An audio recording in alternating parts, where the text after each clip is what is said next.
સૌથી પહેલાં આપણે પંજાબી રેસીપી બનાવીએ એટલે આપણે કસૂરી મેથી યાદ આવે છે। અને જો બજારમાંથી તમે કસૂરી મેથી લાવો તો એ જ કેવી ચોખ્ખી છે કેવી નહીં એ પણ તમને ખબર નથી। એને સાફ કરી વીણી અને સૂકવવામાં આવી છે, ધોઈ છે કે નહીં એ પણ ખાતરી હોતી નથી। તો એ માટે અહીંયા આપણે આજે એકદમ સરસ ઘરે પરફેક્ટ રીતે કસૂરી મેથી બનાવીએ। એ સરસ બને છે જે તમે બજારમાંથી લાવો છો એના કરતાં પણ વધારે ફ્લેવરફુલ બનશે। તો આ રીતે તમે જો કસૂરી મેથી બનાવશો તો આખું વરસ તમારી કસૂરી મેથી છે એ ખરાબ પણ નહીં થાય, એકદમ સુગંધવાળી પણ રહેશે અને તમે જ્યારે પણ એનો ઉપયોગ કરવો હોય ત્યારે જ તમે એને ક્રશ કરી શકો છો। તો આ રીતે આપણે મેથીની એક પૂળી લીધી છે અને આ રીતે આપણે કસૂરી મેથી એની બનાવવાની છે। અને કસૂરી મેથીની જે મેથી આવે છે એ થોડી અલગ હોય છે, પણ એ અહીંયા આપણને અત્યારે મળે ના મળે, અત્યારે જે રેગ્યુલર મેથી હોય છે એ જ મેં લીધી છે, જે આ લાંબા પાનવાળી છે। અને જ્યારે કસૂરી મેથી હોય છે એના થોડા પાન ગોળ હોય છે, જેનું આપણે શાક બનાવીએ છીએ અને આપણે ખેતરમાં વાડીઓમાં થતી હોય એ કસૂરી મેથી હોય છે। અને જ્યારે આ મેથી છે એ સ્પેશિયલ ભજીયા માટેની મેથી હોય છે, પણ જે કસૂરી મેથી છે એ આપણે અહીંયા સિટીમાં ના મળે અને આપણે જે બજારમાં આવતી હોય એ લેવી પડે, એના માટે થઈને આપણે અહીંયા આ કસૂરી મેથી બનાવવા માટેની ભાજી લીધી છે। બાકી જે તમે નોર્મલ જાડા પાનવાળી અને ગોળ પાનવાળી આવે એમાંથી બનાવશો તો વધારે ફ્લેવરફુલ મેથી બનશે। અત્યારે મને એ કસૂરી મેથીની મેથી નથી એટલે આ મેથીમાંથી હું તમને શીખવાડી રહી છું કે કસૂરી મેથી આ રીતે પણ બને છે। અને આમાંથી પણ તમે કસૂરી મેથી બનાવી શકો છો, પણ આની ફ્લેવર થોડી માઇલ્ડ હોય છે, જ્યારે પહેલી ભાજી હોય છે એની થોડીક સુગંધ હોય છે એ એકદમ સ્ટ્રોંગ હોય છે। તો આ રીતે હવે આપણે બધી મેથીને વીણી લેશું અને ખાસ એ ધ્યાન રાખવાનું છે કે જ્યારે તમે મેથી સાફ કરો છો ત્યારે આ રીતે એના પાંદ આવે એ ધ્યાન રાખવાનું છે। જો એની દાંડી લેશો તો સૂકવવાની પ્રોસેસમાં થોડો ઘણો ફેરફાર થશે, કેમ કે દાંડી છે એને સુકાતા થોડી વાર લાગે છે અને પાન છે એ એકદમ ઝડપથી સુકાઈ જાય છે। અને દાંડીવાળી જે ભાજી છે એ સુકાયા પછી થોડો ટેસ્ટ પણ એનો અલગ આવે છે। તો બને તો તમે આ રીતે બધા પાન છે એ અલગ કરી લેશો અને દાંડી અલગ કરી લેશો તો તમારી કસૂરી મેથી એકદમ બજારમાં મળે એવી પરફેક્ટ બની અને રેડી થશે। તો અહીંયા આપણે હવે આ રીતે બધી કસૂરી મેથીને વીણી લઈએ, બને તો અહીંયા ડાળી ના આવે એ ખાસ ધ્યાન રાખવાનું છે। તો અહીંયા હવે આપણે બધી મેથી સાફ કરી લઈએ। તો આ રીતે બધી મેથી આપણે વીણી લીધી છે અને તમે જોઈ શકો છો એમ કે અહીંયા આપણે બહુ જ ઓછો દાંડલીનો ભાગ આવે એ રીતે વીણેલી છે।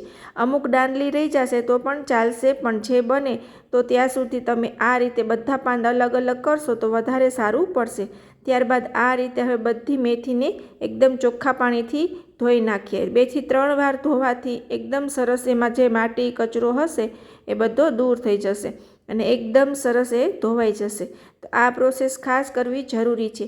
અને જ્યારે આપણે બજારમાંથી લાવીએ છીએ ત્યારે આપણે ખબર નથી હોતી કે એ લોકો આ રીતે સાફ કરે છે કે નથી કરતા। અને પ્લસ તમે ઘણીવાર જોયું પણ હશે કે જ્યારે મેથીની ભાજીની પૂળી હોય અને એને તમે ખોલો છો તો અંદર બીજી બધી પ્રકારના ઘાસ પણ બહુ હોય છે અને બજારમાં એ ઘાસ કાઢે છે નથી કાઢતા કે જોડે જ કાપી નાખે છે એ આપણે કંઈ ખબર હોતી નથી। તો આ રીતે એકદમ સરસ રીતે આપણે જો ઘરે જ કસૂરી મેથી બનાવી શકતા હોય તો બજારમાંથી આપણે શું કરવા લાવવાની।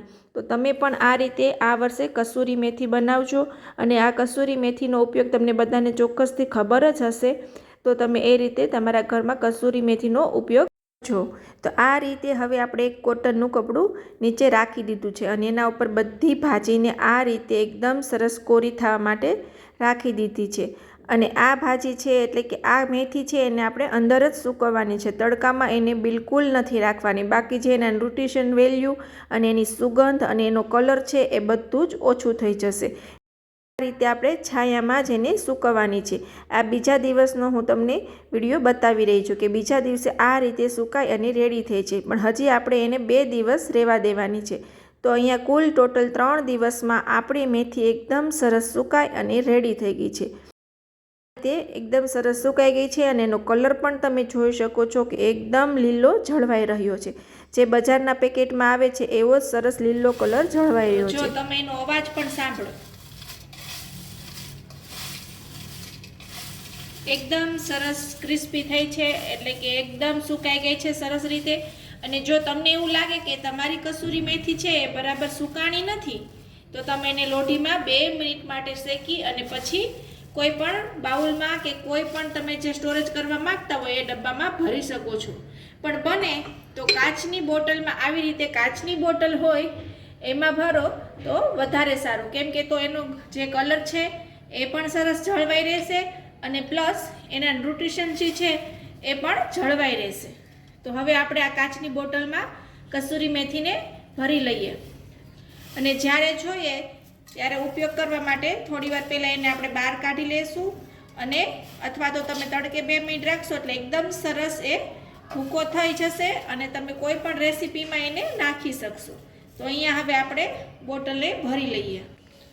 તો હવે આપણે એને આ રીતે ફ્રીજમાં સ્ટોર કરવાની છે અને જો આ રીતે તમે ફ્રીજમાં રાખશો ને એટલે તમારી કસૂરી મેથી છે ને એ એકદમ સરસ એવી ને એવી રહેશે અને કાળી પણ નહીં પડે અને એનો સ્વાદ પણ નહીં બદલાય. અને જ્યારે તમે બહાર રાખો છો તો કસૂરી મેથી છે એ પીળી થઈ જતી હોય છે, માર્કેટ જેવી નથી રહેતી. તો આ રીતે તમે એને ફ્રીજમાં સ્ટોરેજ કરશો અને એમાં પણ કાચની બોટલમાં કરશો ને તો તમારી કસૂરી મેથી બજારમાં મળે છે એવી જ સરસ બની અને રેડી થશે.